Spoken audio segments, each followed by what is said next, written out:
I'm Lee Spencer with the Racing Boys, and I am so glad to see Chris Buescher in the familiar and friendly confines of Roush Fenway Racing. What's your homecoming been like? It's been really good. Yeah, it is. It's that homecoming of sorts for me. So a lot of familiar faces, a lot of good friends that get to be working with again, and at the same time a lot of new. So it's a lot of work trying to get everything in place and build a relationship with Luke as quick as possible before the season gets going. I know about half the guys on the 17 team from before, and about half of them I didn't know until the New Year. So getting to know all of them and be ready to hit the ground running. What's been the biggest change, other than not having an Xfinity Series team here, since you got back to Roush Fenway?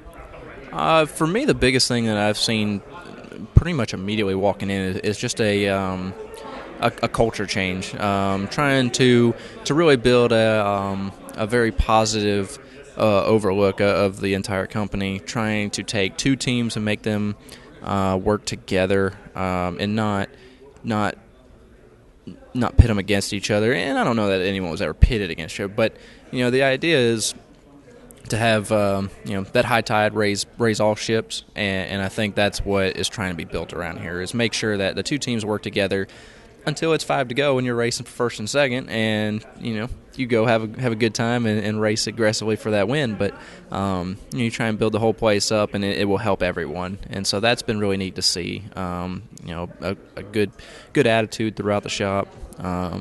It's just it's nice, and it was good before, but it was different. And it's definitely a lot more. Quotes on walls and just trying to have inspiration in different places you look, different events or functions or breakfasts or just more stuff to try and build morale and keep everybody positive and keep them realizing that while the organization may not be where you want it to be, it is heading in the right direction. And that's something that I've been able to see from the outside looking in, that it is heading in the right direction back towards the days where we can go win races, our way to the point where we're going to go win 9 races and compete for a championship this season.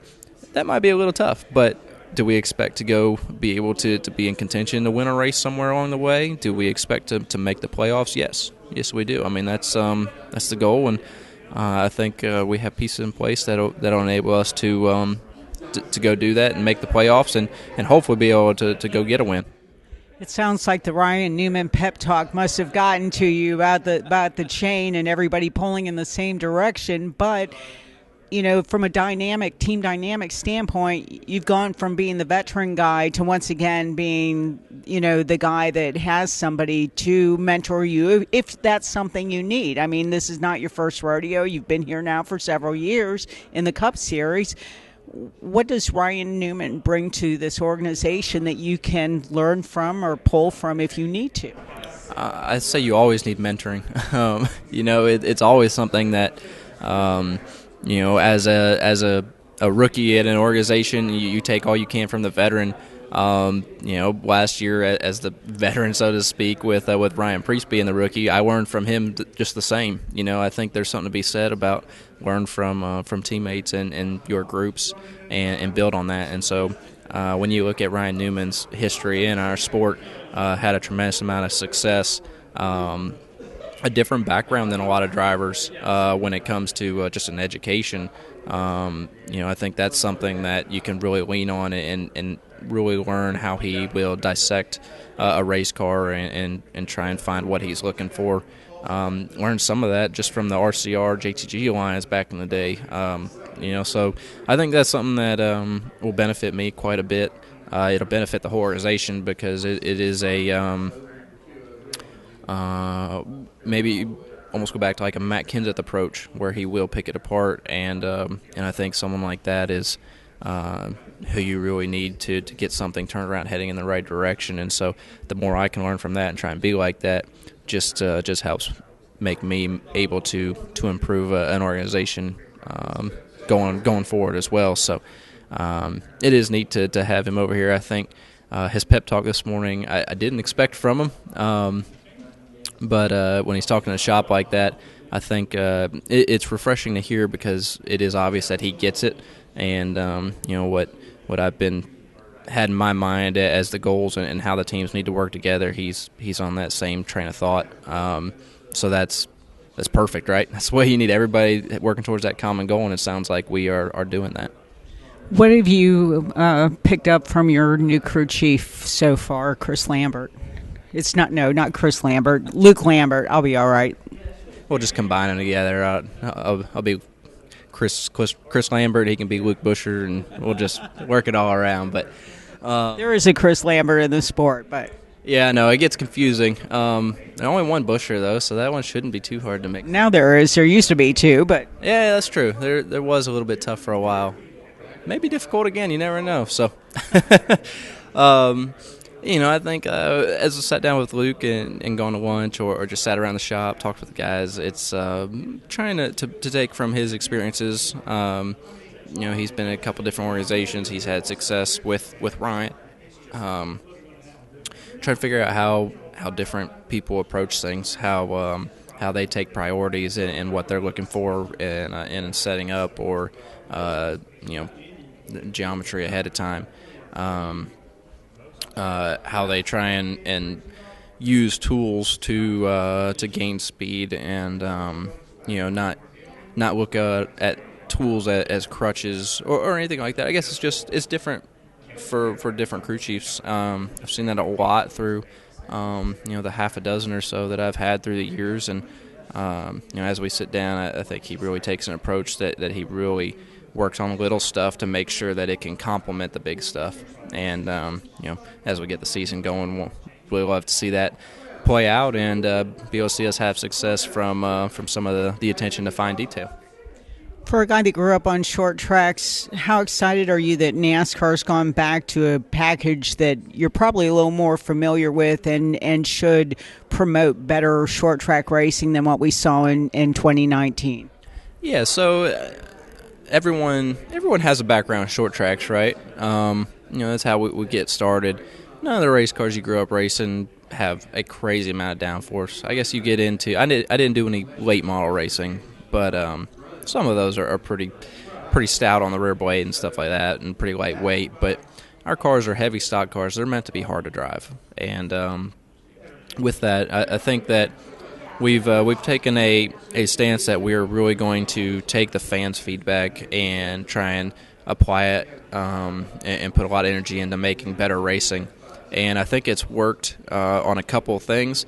And then I think we've just taken it too far a couple times. If a little's good, a lot more must be better, and that's not always the case. And so 2019 was that step over the line, right? We can all agree that it wasn't the racing that we wanted.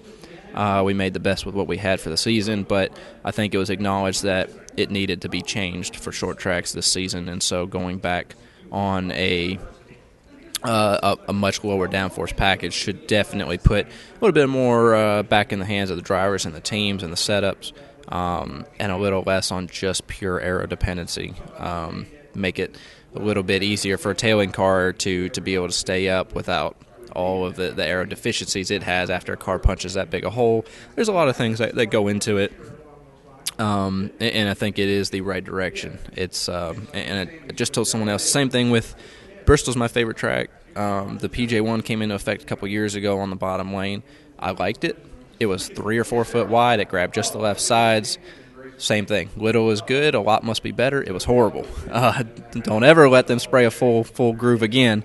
It's unpredictable. It's hard to drive. It was not good for racing. And so, we took that step back. Didn't quite get far enough back, but took a step back and made it better again. So I think that's what's important to know. There's a line somewhere, and I think we have found it on different issues. And so taking that step back for the last season that we're going to run this generation of car, I'm glad to see it. I know, and I know some of it came down to team owners not wanting different packages and didn't want the expense. But at the end of the day, you just got to suck it up a little bit and make sure that we put a product on the racetrack that our fans can enjoy watching. And so I'm happy that everybody got on board with that, and that's where we're going. I couldn't agree with you more. And you talked about the next generation. How much have you stayed in the loop with the Generation 7 car that's in the works? Or do you want to know a lot about it, or do you want to wait until it's here? Where do you kind of stand on that? I've kept up a little bit. You watch some of the videos and stuff you get from the tests. We have had different meetings with NASCAR, with all the drivers that they've sat down and gone through everything and tried to explain kind of the process they're heading. There's not a whole lot of great detail on stuff yet, and I think there's an opportunity for a lot of changes in different areas still. So I don't want to get too caught up in it. What I will say about it is there are a lot of things that I really like. There's a couple things I don't agree with, but at the end of the day, it's not all my decisions. So, but the general idea is right. Our race cars are outdated. Our rear suspension is out of a 50s pickup truck. Our front suspension out of a mid 60s Chevelle, I think. I mean, it's old. It's just it is so far out of date compared to what any production car comes with today. And for us to be called stock car racing, it's the right move in that regard. So some of it may be a little bit over the top, but definitely a good move, and excited to see it as it gets further along. Is it going to be easier for you to make the transition given the fact that you've been here a year already for when the Gen 7 comes? I think so. That is a tough year for anybody to switch teams to go into the Gen 7. That will be interesting for people in that scenario. Luckily, I will not be, so that will be nice. I think that with Roush's background in road racing, with some of the racing that has been done with Jack Jr. in the Mustangs, I think there's a lot of stuff that can probably tie into the newer, the next-gen car as we look at dynamics of stuff, and I think there's a lot of really smart people that will work on it here as well. So I think they're in a place to where should be well set up to get ready for that car. You look at people that are Ganassi or Penske that do some of the IMSA stuff, the IMSA racing, that's probably really going to be helpful as we look at some of the independent rear suspension, coilovers. But I think it is a clean slate for everybody, and we all have the same sheet of paper to work off of, so we'll do the best we can and be ready to run that next-gen car next year. Appreciate your time and good luck in 2020. Thank you, Lee.